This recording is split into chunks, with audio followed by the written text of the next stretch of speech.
Aujourd'hui, nous plongeons dans l'un des débats les plus captivants et brûlants de l'Église catholique moderne.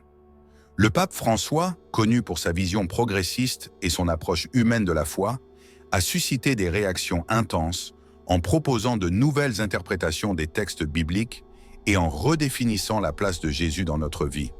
Alors, que signifient réellement ces changements pour l'Église et pour les croyants? Restez jusqu'à la fin pour comprendre l'impact profond que ces idées peuvent avoir, non seulement sur la théologie, mais sur la pratique quotidienne de millions de fidèles. Avant d'aller plus loin, pensez à cliquer sur j'aime et à vous abonner si vous souhaitez découvrir d'autres vidéos analysant les transformations actuelles de l'Église et les idées novatrices du pape François. Allons ensemble au cœur de cette réflexion, en explorant le rôle révolutionnaire du pape et les répercussions pour le catholicisme. Premier, un vent de changement dans l'Église catholique. Dans une institution millénaire telle que l'Église catholique, le changement est souvent perçu avec prudence.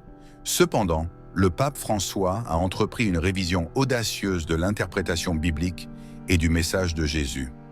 Sa volonté de recentrer l'Église sur les aspects humains de la foi et sur les défis sociaux actuels est applaudie par beaucoup, mais suscite également des inquiétudes chez les plus conservateurs.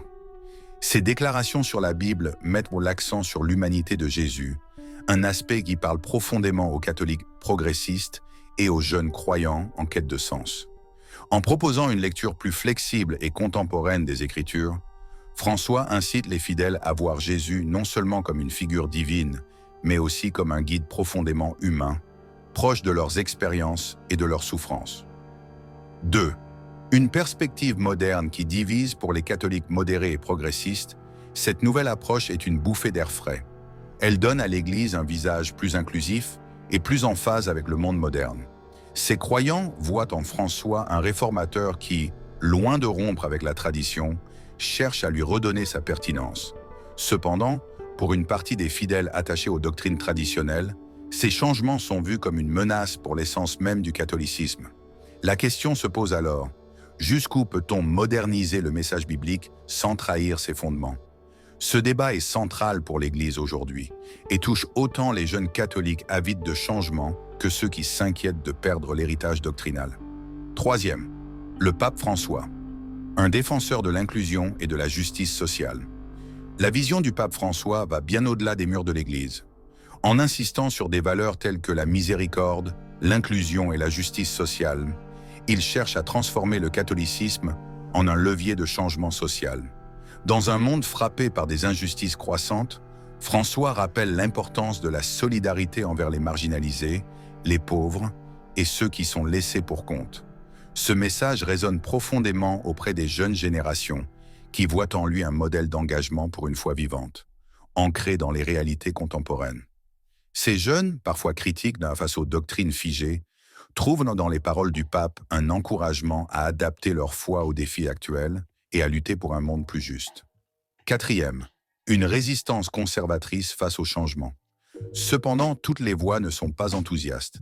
Les catholiques conservateurs craignent que le pape, en insistant sur l'aspect humain des Écritures, compromette leur caractère sacré et leur autorité divine. Certains redoutent une déviation vers une foi plus subjective, moins solide face aux questionnements éthiques de notre époque. Les critiques reprochent à François de mettre trop l'accent sur les aspects contextuels et relatifs des textes bibliques, ce qui pourrait affaiblir l'unité doctrinale de l'Église. Pourtant, le pape reste ferme, convaincu que cette perspective plus ouverte pourrait renouveler la mission prophétique de l'Église dans un monde qui change. Cinquième, une influence. Au-delà des frontières catholiques. Curieusement, l'impact de cette approche s'étend même au cercle protestant, où des figures influentes ont adopté des lectures similaires de la Bible, notamment autour de la justice sociale. Des leaders tels que Jim Wallis et Tony Campolo partagent une vision d'un christianisme qui s'engage activement pour le bien commun et voient en François un allié dans ce combat. Cette convergence de vues entre catholiques et protestants rappelle que les préoccupations sociales de la foi chrétienne dépassent les divisions confessionnelles et peuvent unir les croyants dans des causes communes, comme la lutte contre la pauvreté, l'injustice ou la protection de l'environnement. 6. Le courant libérationniste et le pape François. L'approche de François trouve des échos dans les théologies de la libération et du contextualisme, portées par des penseurs comme Gustavo Gutiérrez. Ces courants encouragent une lecture de la Bible ancrée dans les luttes des opprimés, considérant les Écritures comme une source vivante et dynamique de transformation sociale. Pour François, cette perspective est essentielle. En interprétant la Bible non pas comme un texte figé, mais comme une source d'inspiration pour répondre aux injustices actuelles, il pousse les catholiques à prendre une position active dans les débats sociaux et éthiques qui façonnent notre époque. 7. Un modèle pour la jeunesse et les fidèles progressistes. Les jeunes catholiques et les fidèles en quête d'une foi plus engagée voient en François un modèle de transformation spirituelle et sociale. Cette génération, souvent frustrée par le manque d'ouverture de certaines institutions religieuses, est attirée par le discours de compassion, d'inclusion et de justice qui émane du pape. Ils souhaitent une Église en phase avec leurs préoccupations modernes, capable de réconcilier la foi et la réalité quotidienne. La popularité de François chez ces jeunes croyants est un signe clair que l'Église, malgré ses défis, reste une institution capable de se renouveler pour répondre aux besoins spirituels d'aujourd'hui. 8. L'impact durable sur la théologie catholique. Les interprétations bibliques avant-gardistes du pape François pourraient bien marquer un tournant pour l'Église catholique. En privilégiant une lecture plus humaine, plus éthique et plus inclusive, il propose une nouvelle voie pour les générations futures. Ce changement pourrait encourager une Église plus à l'écoute des préoccupations contemporaines, unie dans sa diversité et engagée dans les grands défis de notre temps.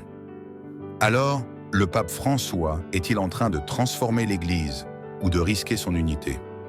Le débat est loin d'être clos et chaque croyant doit réfléchir à sa propre vision de la foi. Ce qui est certain, c'est que François invite chacun à questionner et à approfondir sa compréhension des Écritures dans un monde en constante évolution. Si cette analyse vous a inspiré, n'oubliez pas de cliquer sur j'aime et de vous abonner. Rejoignez-nous pour explorer d'autres sujets fascinants qui touchent à la spiritualité, aux débats sociaux et aux questions éthiques actuelles. Merci de faire partie de cette discussion. Ensemble, nous continuons à explorer les grandes questions de la foi et de la vie.